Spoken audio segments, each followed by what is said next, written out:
હવે આજે શરૂ કરીએ આપણે આગળની રીત નંબર 8 રીત નંબર 8 તો એનું હેડિંગ છે ભાગીદારને મૂડીના વ્યાજ સહિત મળતી રકમ। તો સૌથી પહેલા સમજીએ કે ભાગીદારને મૂડીના વ્યાજ સહિત મળતી રકમ એટલે શું, બરાબર છે। તો જો ધ્યાન આપો, કોઈ પણ વ્યક્તિ પાર્ટનરશિપમાં ભાગીદારીમાં ધંધો કરે, એબીસી બ્રધર્સ નામની એક પેઢી છે, આ પેઢીમાં ભાગીદાર એ ને શું મળશે? એબીસી બ્રધર્સમાં એ ભાગીદાર છે, તો જ્યારે વર્ષ કે મહિનો પૂરો થશે એટલે કે વર્ષ ધારો કે પૂરું થાય તો વર્ષના અંતે ભાગીદારને મળશે શું? જો કોઈ વ્યક્તિ ભાગીદારીમાં જોડાય તો એને પેઢીમાંથી શું મળે? જે દર વર્ષે મળે, બરાબર। તેવી કઈ વસ્તુ છે? તો ધંધામાંથી આ શું છે? એક પ્રકારનો બિઝનેસ છે, ધંધો છે। તમે 11મા ધોરણમાં આવી ગયા છે, કોઈ પણ વ્યક્તિ જો ધંધો કરે તો ધંધામાંથી એને શું મળે? નફો મળે, બરાબર। તો જો ભાગીદાર એ એબીસી બ્રધર્સ નો ભાગીદાર હોય તો એબીસી બ્રધર્સ એ ભાગીદારી પેઢીમાં ધંધો ચાલે છે તો એમાંથી એને શું મળશે? નફો તો દર વર્ષે મળવાનો જ છે। તો આમાં જે પોઈન્ટ કીધો છે કે ભાગીદારને મૂડીના વ્યાજ સહિત મળતી રકમ, એટલે કે મૂડીના વ્યાજ સાથે મળતી રકમ, તો એક વસ્તુ તો દર વર્ષે મળવાની જ છે। શું મળવાની છે? નફો તો દર વર્ષે મળવાનો જ છે, બરાબર છે। અને કોની સાથે કીધું છે? મૂડીના વ્યાજ સહિત મળતી રકમ। એના પરથી આનો અર્થ શું થાય? મૂડીના વ્યાજ સહિત મળતી રકમ એટલે એમાં કઈ કઈ રકમ આવે? એક તો મૂડીનું વ્યાજ આવવાનું જ છે, કારણ કે લખેલું છે મૂડીના વ્યાજ સાથે મળતી રકમ, એટલે એમાં એક આવશે મૂડીનું વ્યાજ, અને દર વર્ષે બીજું એને શું મળે? નફો તો મળતો જ હોય, એટલે બીજું આવે નફો। આ બેનો જે સરવાળો થાય એને શું કહેવાય છે? મૂડીના વ્યાજ સહિત મળતી રકમ। ખ્યાલ આવ્યો? મૂડીના વ્યાજ સહિત મળતી રકમ એટલે શું? તો મૂડીના વ્યાજ સાથે મળતી રકમ, તો મૂડીના વ્યાજ સાથે હજુ બી કંઈક મળે છે, તો ભાગીદારને દર વર્ષે એક વસ્તુ તો કન્ફર્મ મળે છે। શું મળે છે? નફો મળે છે। આમાં શું કહ્યું છે? મૂડીના વ્યાજ સહિત, એટલે મૂડીના વ્યાજ સાથે, એટલે મૂડીનું વ્યાજ તો મળે જ છે, સાથે બીજું શું મળશે? નફો મળશે। તો જ્યારે પરીક્ષામાં કહ્યું હોય મૂડીના વ્યાજ સહિત મળતી રકમ શોધો, મૂડીના વ્યાજ સહિત મળતી રકમ શોધો, તેમાં શું આવશે? મૂડીનું વ્યાજ આવશે પ્લસ નફો આવશે, બરાબર। બે વસ્તુનો સમાવેશ થાય, મૂડીનો વ્યાજ પ્લસ નફો એટલે મૂડીના વ્યાજ સહિત મળતી રકમ। ખ્યાલ આવી ગયો? હવે બીજો પોઈન્ટ સમજાવવાનો છે, જે કોમન રૂલ્સ છે। એબીસી ત્રણ પેઢીના ભાગીદાર, એક પેઢીના ભાગીદાર છે, ત્રણ ભાગીદારો એબીસી। આ લોકોએ નફા નુકસાનનું પ્રમાણ કઈ રીતે લખ્યું? નક્કી જ નહીં કર્યું, ડાયરેક્ટ ધંધો ચાલુ કરી દીધો એમ। તો નિયમ શું કહે છે કે નફો નુકસાન કેમાં વેચાય? સરખે હિસ્સે વેચાય, બરાબર। હવે વર્ષના અંતે બી ને 50,000 નફો મળે છે, બી ને કેટલો નફો મળે છે? 50,000। તો મને કયો એ ને કેટલો નફો મળ્યો હશે અને સી ને કેટલો નફો મળ્યો હશે? આ કોમન સેન્સ નો ક્વેશ્ચન છે। જો તમે આ જવાબ નહીં કહી શકો ને, બરાબર, તો શું કેવું પછી? તો એબીસી, ફરીથી કેવું છે, તમારે જવાબ કહેવાનો છે એબીસી એક પેઢીના ભાગીદાર છે, ત્રણેય નફો નુકસાન કેમાં વેચે છે? 1:1 માં વેચે છે। બી ને 50,000 નફો મળ્યો તો એ અને સી ને કેટલો મળ્યો હશે? વિચારી લો। બી ને 50,000 તો એ અને સી ને કેટલો? તો કોમન સેન્સ નો ક્વેશ્ચન છે કે આનો હિસ્સો કેટલો છે? 1 છે, આનો પણ 1 જ છે, આનો પણ 1 જ છે, ત્રણે સરખે હિસ્સે જ વેચે છે, તો જો બી ને 50 મળે તો એ ને પણ કેટલા મળે? એ ને પણ 50 મળશે અને સી ને પણ 50 મળશે। કેમ? કારણ કે પ્રમાણ કેવું છે? સરખું જ છે, સરખે હિસ્સે વેચે છે, જો એક ને 50 મળશે તો બાકીના બે ને પણ 50 મળશે। તો એક કોમન ક્વેશ્ચન હતો, બરાબર છે, જે દાખલામાં કામ કરવાનો છે, દાખલામાં જ્યારે આવે તો સમજવો અઘરો છે, અલગથી તમે સમજી લીધું છે, જ્યારે દાખલામાં આવશે તો બહુ ઈઝી લાગશે આમ। તો 1 ને 50 મળ્યા છે તો બાકીના બે ને બી કેટલા મળશે? 50, કારણ કે નફો નુકસાન સરખે હિસ્સે વેચે છે, બધાને સરખો નફો મળે છે। ઓકે, હવે દાખલો સ્ટાર્ટ કરીએ। આમાં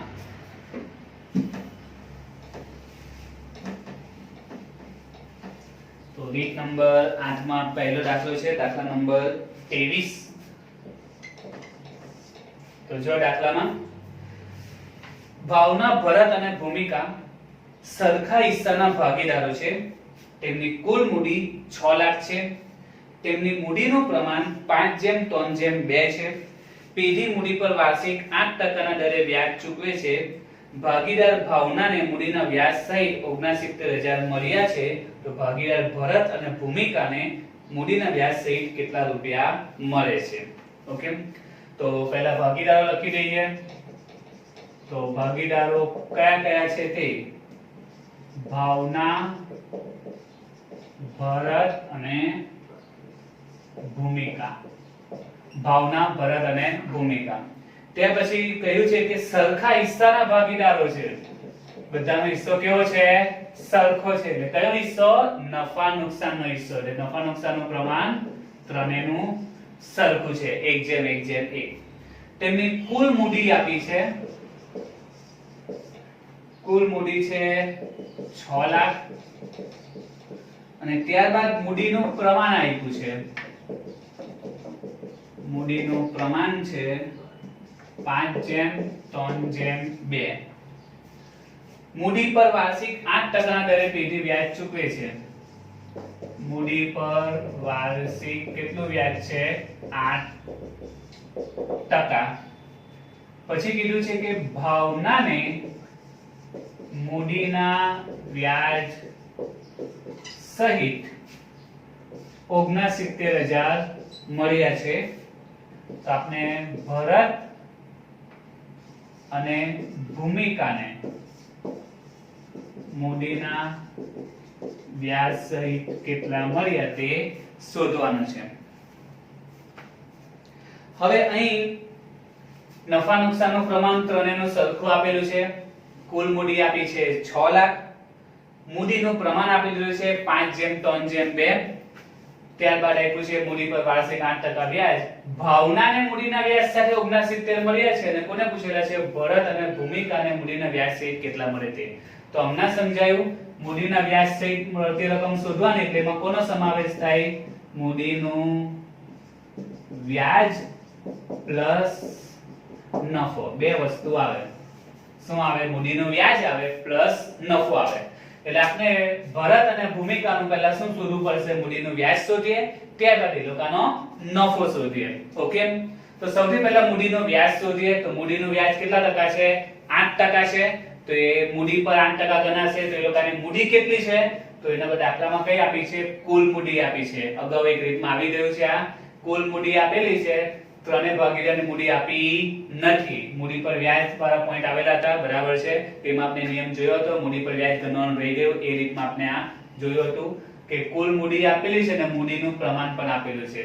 યાદ રાખજો, નફા નુકસાનનું પ્રમાણ છે એ શેના માટે આપેલું છે? નફો વેચવા માટે.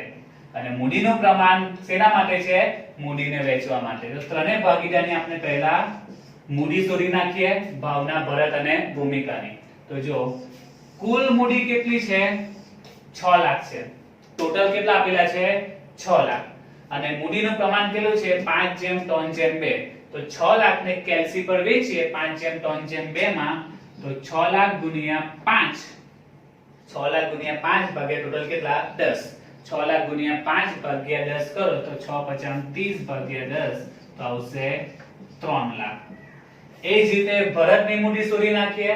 તો 6 લાખ ગુણ્યા 3/10 તો 6 તાલી 18 180 અને અહીંયા આવશે 1,20,000. તો સૌથી પહેલા આપણે ત્રણેયની મૂડી શોધી નાખી. કેમ મૂડી શોધી? કારણ શું છે? કારણ કે આપણે મૂડીના વ્યાજ સહિત રકમ શોધવાની છે. એના માટે પહેલા તો મૂડીનું વ્યાજ જોઈએ. તો મૂડીના વ્યાજના ટકા તો આપેલા છે 8%. તો એના માટે મૂડી તો જોઈએ જ. એટલે સૌથી પહેલા આપણે ત્રણેયની મૂડી શોધી નાખી, બરાબર. એટલે હવે મૂડીનું વ્યાજ મળી જશે. તો અને કોષ્ટક સ્વરૂપે ગણતરી કરીએ જેથી સમજવું આપવા માટે ઈઝી બને. તો આપણે શોધવાનું શું છે? મૂડીના વ્યાજ સહિત મળતી રકમ. મૂડીના વ્યાજ સહિતમાં શું આવે? મૂડીનું વ્યાજ અને નફો આવે. તો આપણે એને પુસ્તક સ્વરૂપે શોધીએ. મૂડીનું વ્યાજ પ્લસ નફો બંનેનો સરવાળો કરીએ તો એ શું મળે? મૂડીના વ્યાજ સહિતની રકમ. તો જો ને કોષ્ટક સ્વરૂપે સમજીએ તો સમજવાનું એકદમ ઈઝી બની જાય. આપણે શોધવાનું છે મૂડીના વ્યાજ સહિત મળતી રકમ. એમાં આવે મૂડીનું વ્યાજ પ્લસ નફો. તો એને કોષ્ટક સ્વરૂપે લખી દીધું મૂડીનું વ્યાજ પ્લસ નફો બરાબર મૂડીના વ્યાજ સહિત મળતી રકમ. ઓકે, હવે જો આપણે ભાગીદાર લખી દઈએ, ત્રણે લખી દઈએ. ભલે બે નું શોધવાનું છે પણ ત્રણે લખી દઈએ. ભાવના, ભરત, આપણે ત્રણે ત્રણનું શોધી નાખીએ. ભાવના, ભરત અને ભૂમિકા. હવે જો ત્રણેયનું આપણે મૂડીનું વ્યાજ અને નફો લખી દઈએ. તો સૌથી પહેલા મૂડીનું વ્યાજ એ આપણે મળી જશે. તો મૂડી પર કેટલા ટકા વ્યાજ ગણવાનું છે? 8%. મૂડી પર કેટલા ટકા? 8%. તો પહેલા વાત કરીએ ભાવના. તો ભાવનાની મૂડી કેટલી છે? ભાવનાની મૂડી કેટલી છે? 3 લાખ. ભાવનાની મૂડી કેટલી છે? 3 લાખ. તો એ 3 લાખના 8% કરો. 3 લાખના 8%, 24,000. તો ભાવનાની મૂડીનું વ્યાજ મળી ગયું. એ જ રીતે ભરતની મૂડી 1,80,000 છે. એના 8% કરો. 1,80,000 18 એટલે 14,400. અને ભૂમિકાના 1,20,000 છે. એના 8% કરો તો 12 કેટલા થાય? 96. એટલે 9600. ખ્યાલ આવ્યો? મૂડીનું વ્યાજ તો ત્રણેયનું મળી ગયું. હવે જોઈએ નફો. તો દાખલામાં નફો તો આપ્યો જ નથી. બરાબર, જો નફો આપેલો તો નફા નુકસાનમાં વેચી દેતે. અને નફા નુકસાનનું પ્રમાણ તો છે પણ નફો આપ્યો નથી. તો હવે કઈ રીતે નફો મળશે? જો નફો મળી જાય તો આપણું કામ પૂરું. બરાબર, તો દાખલામાં નફો આપ્યો નથી. તો હવે શું કરીએ? નફો નથી આપ્યો તો જો નફો નથી આપ્યો, આગળ વધો. મૂડીના વ્યાજ સહિત રકમ આ તો આપણે શોધવાની જ છે. પણ દાખલામાં તમે જો દરેક દાખલામાં જ્યારે દાખલો સ્ટાર્ટ કરો તો બધી વિગત પહેલા લખી દઉં છું. પરીક્ષામાં પણ આ જ આદત પડજો, પ્રેક્ટિસ કરતી આ પણ આ જ આદત પડજો તો કોઈ રહી વસ્તુ રહી નહીં જાય.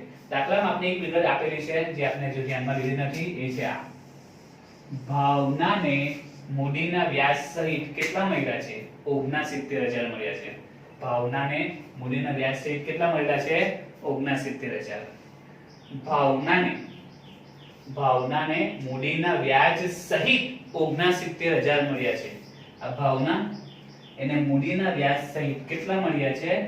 69,000. ખબર પડી? ભાવનાને મૂડીના વ્યાજ સાથે 69 મળ્યા છે. ભાવનાને રકમ આપી દીધી છે કે ભાવનાને મૂડીના વ્યાજ સાથે 69 મળ્યા છે. તો હવે વિચારો, ભાવનાની ટોટલ રકમ આપણી પાસે તૈયાર જ છે મૂડીના વ્યાજ સહિત, જેમાં મૂડીનું વ્યાજ અને નફો આવે. મૂડીનું વ્યાજ તો છે 24,000. તો ભાવનાનો નફો તો આપણે મળી જશે. બરાબર છે. તો ફરીથી મૂડીના વ્યાજ સહિત ભાવનાને 69,000 મળ્યા છે. મૂડીનું વ્યાજ એનું 24,000 છે. તો અહીં નફો આપને મળી જશે. 69,000 માંથી 24,000 ને બાદ કરો તો આવશે 45,000. આ 45,000 કોનો નફો થયો? ભાવનાનો નફો થયો. બરાબર છે? ખ્યાલ આવી ગયો? ભાવનાને મૂડીના વ્યાજ સહિત 69,000 મળ્યા છે. દાખલામાં આપેલું છે ભાવનાને કેટલા મળ્યા છે? 69,000 મળ્યા છે. બરાબર, એનું મૂડીનું વ્યાજ 24 છે જ. એટલે 69 માંથી 24 માઈનસ કરીએ તો નફો આવી જશે કેટલો? 45,000. ઓકે, હવે ભરતને ભૂમિકા તો કઈ આપ્યું નથી. એ તો આપણે શોધવાનું જ છે. એનું થોડી આપે, એ તો શોધવાનું છે. બરાબર, તો હવે એનો નફો કઈ રીતે શોધીએ? આ બે તો શોધવાનું જ છે. આપણો ક્વેશ્ચન જ છે આ બંને વસ્તુ. નફો મળે તો આગળ આપણું કામ થાય. હવે નફો કઈ રીતે મળે? હા, આપણી પાસે ભાવનાનો નફો છે. કેટલો છે? 45,000. બરાબર, અને શરૂઆતમાં એક ઉદાહરણ મેં આપેલું A B C વાળું. B નો નફો 50,000. બધા નફો સરખે હિસ્સે વેચે છે તો A અને C નો પણ કેટલો થાય? 50. તો અહીં પણ એ જ નિયમ છે. નફા નુકસાનનું પ્રમાણ કેવું છે? 1:1:1. ત્રણે સરખે હિસ્સે નફો વેચે છે. 1:1:1 માં વેચે છે. બરાબર, 1:1:1 ના પ્રમાણે નફો નુકસાન વેચે છે. બધાને નફો કેવો મળે છે? સરખો મળે છે. અહીંયા લખી દઈએ સરખે હિસ્સે. અથવા 1:1 લખે તો બી ચાલે. જો આને 45 મળશે ભાવનાને, તો ભરત અને ભૂમિકાને પણ કેટલા મળશે? 45,000 જ મળશે. તો હવે લોકોના મૂડીના વ્યાજ સહિત રકમ મળી જશે. બંનેનો સરવાળો કરી નાખીએ. 14,400 + 45,000, 9600 + 45,000. તો અહીં આવશે 59,000. 400 અને 45 અને 9 600 સરવાળો કરીશું તો એ આવશે 54,600. ખ્યાલ આવી ગયો? તો યાદ રાખજો, મૂડીના વ્યાજ સહિત એટલે મૂડીનું વ્યાજ પ્લસ નફો.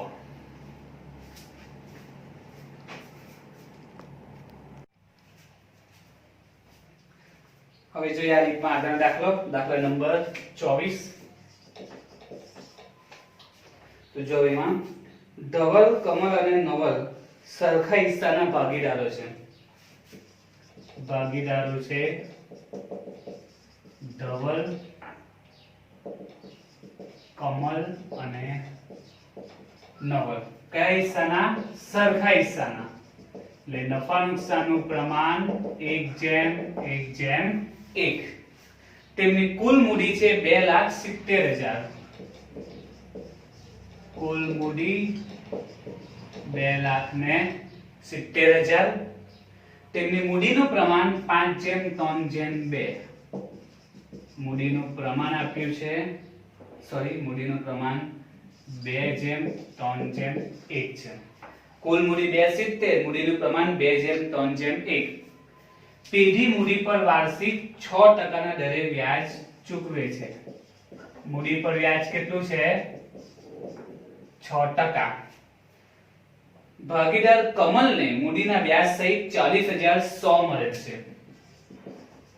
કમલને મૂડીના વ્યાજ સહિત 40,100 મળ્યા છે. તો ધવલ અને નવલને કેટલા મળે મૂડીના વ્યાજ સહિત?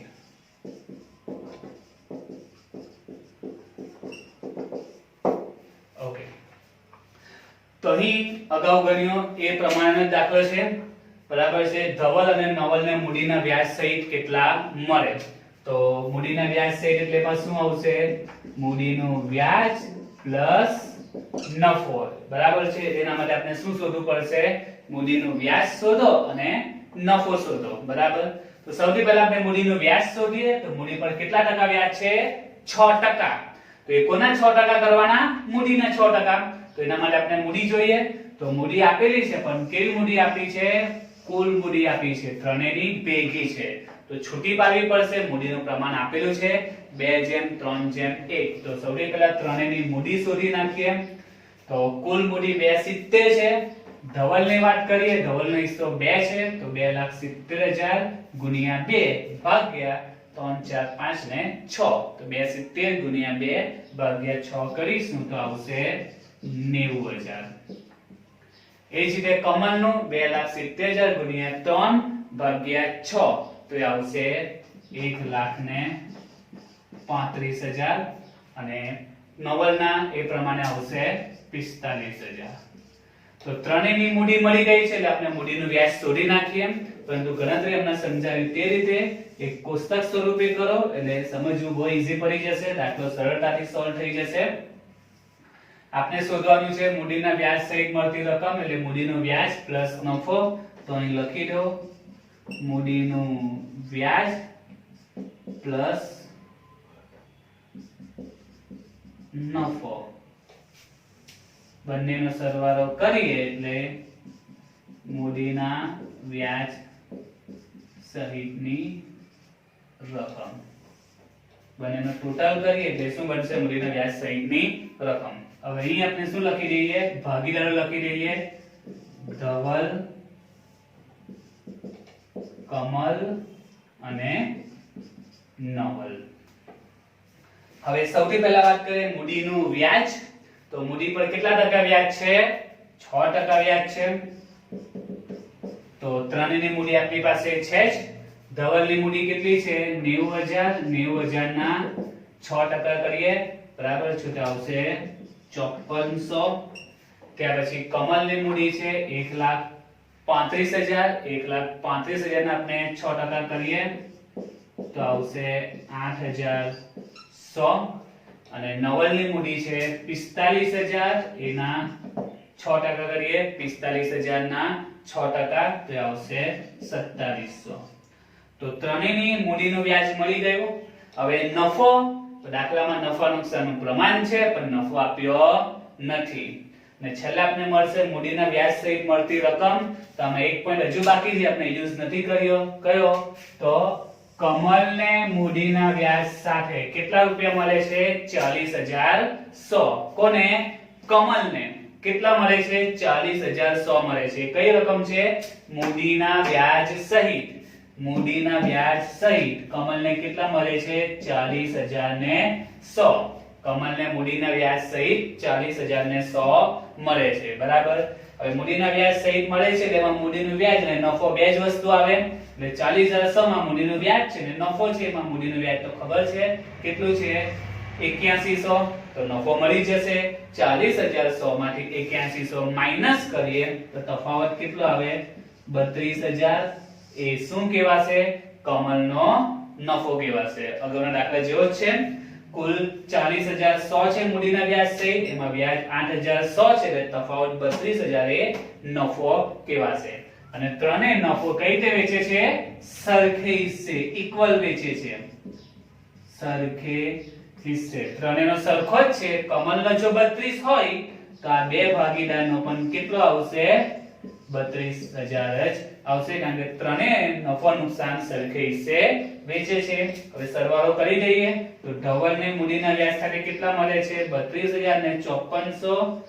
32 ને 5 37,400. એ જ રીતે નવલના જોઈએ તો 34,700. ઓકે. તો સિમ્પલ દાખલો તો આપણ બરાબર છે. તો આ દાખલા સાથે આ રીત પૂરી થાય છે.